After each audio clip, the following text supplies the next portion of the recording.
Alright, what's up YouTube? This is Team Executive here, giving you guys a deck profile. Like I promised, it's going to be one of my favorite decks out there, and it's Infernities. Gotta love these guys, except when they came out, because they were really sacky.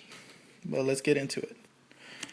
So, we run 3 copies of Infernity Archfiend.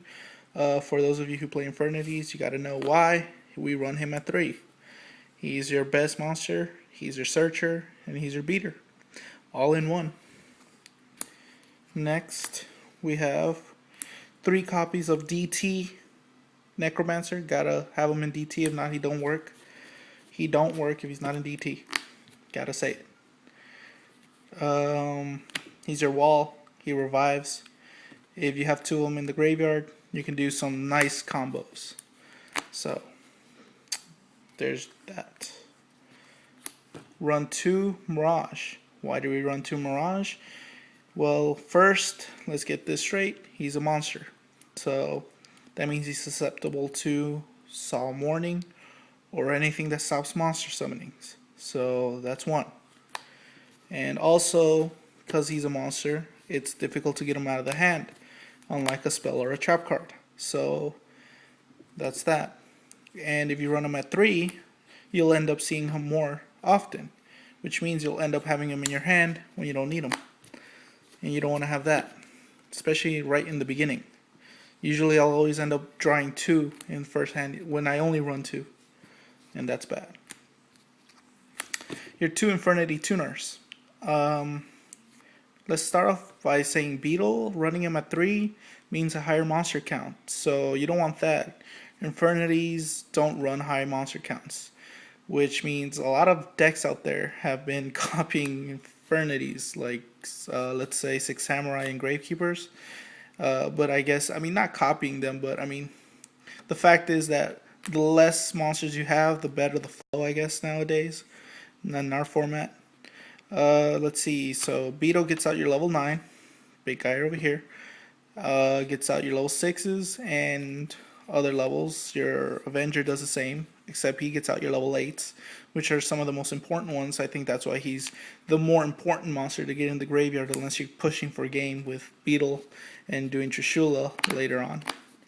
Avenger's nice little effect of the nice little revival effect can save your life every once in a while. So, gotta love him. The only thing you gotta be wary of is getting them removed. If you get these guys removed, your engine will stop. It's like horrible. But we have a Plague. I guess you can use him as a combo breaker or as an insurance policy.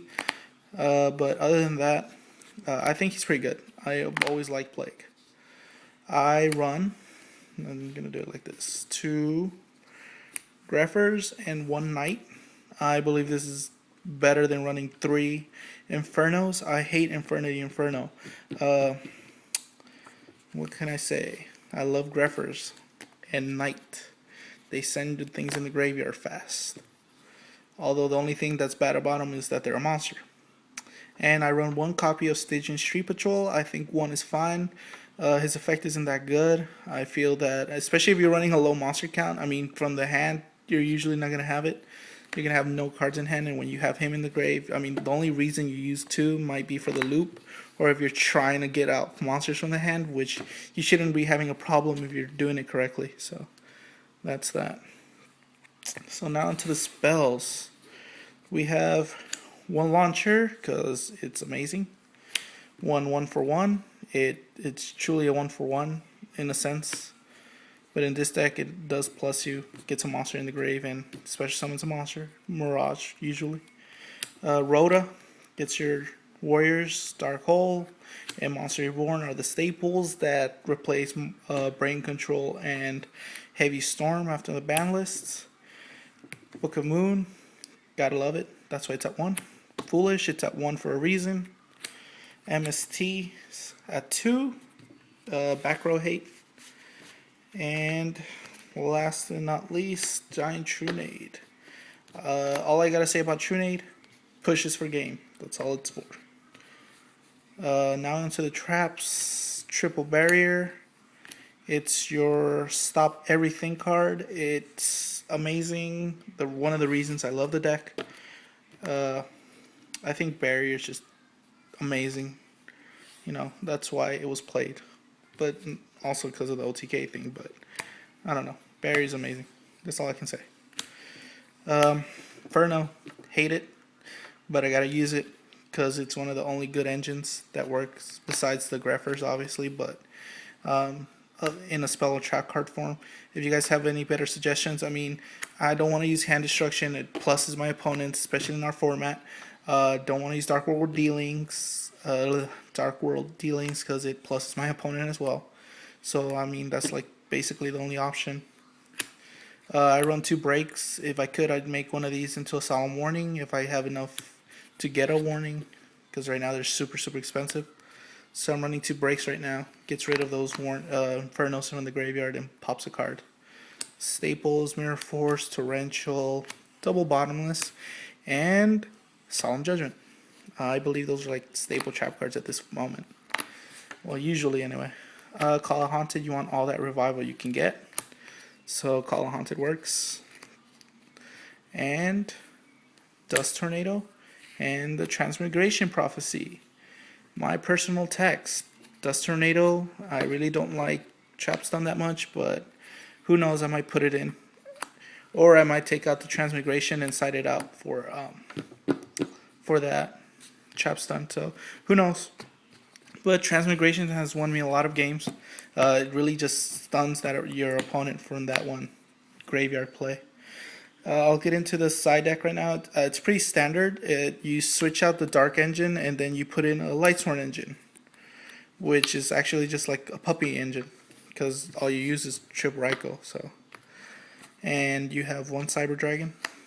Some people run 2. I run 1 because I fit in a Kinetic Soldier. I'm gonna try this out. I know a lot of people run 6 Samurai, so gotta try to run it. It runs over their Shiens and stuff.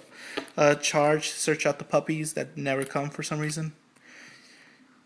2 Fissures, gets around Consecrated Light when they're trying to defend it with the big monsters. Nobleman hits Chaos Plants, plant variants, anything else like Sabers and Gravekeepers with their spies. Double Spell Shattering Arrow. Attack against Dragoonities. It hurts Dragoonities horribly. And it hurts any of those like hero beat decks with their fusion gates and any of those other decks with face-up cards like, Gravekeepers. 2 Heroes Rule 2 goes against anything that uses the Grave, which is everything in this format. I've sometimes wanted to main deck it, but it's a side deck. It's for a reason. And Starlight Road. Probably will put this out for the Transmigration Prophecy, but we'll see. So on to the extra deck. Quickly get into this. Mistworm. Love Mistworm, never replacing him. That's all I gotta say. Stardust is Stardust. Red Dragon's Red Dragon. Doom Dragon's Doom Dragon. Only Infernity Synchro out there, I believe. 2 Hungry Eyes, because he's hungry. Dark End. He's gonna become a Trishula or a 3rd 100 Eyes when I can. Scrap Dragon, gotta love him. Colossal, does the OTK. Black Rose, I never see play with her, so probably would take her out for the Trishula or the 3rd. Bryo, love him, my favorite monster. That's why I have him in DT. Gaia Knight, we lost Goyo. Catasser, Droid, Army Arm. That's it. Thanks for watching, guys. Rate, comment, subscribe. Hope you guys enjoyed the video.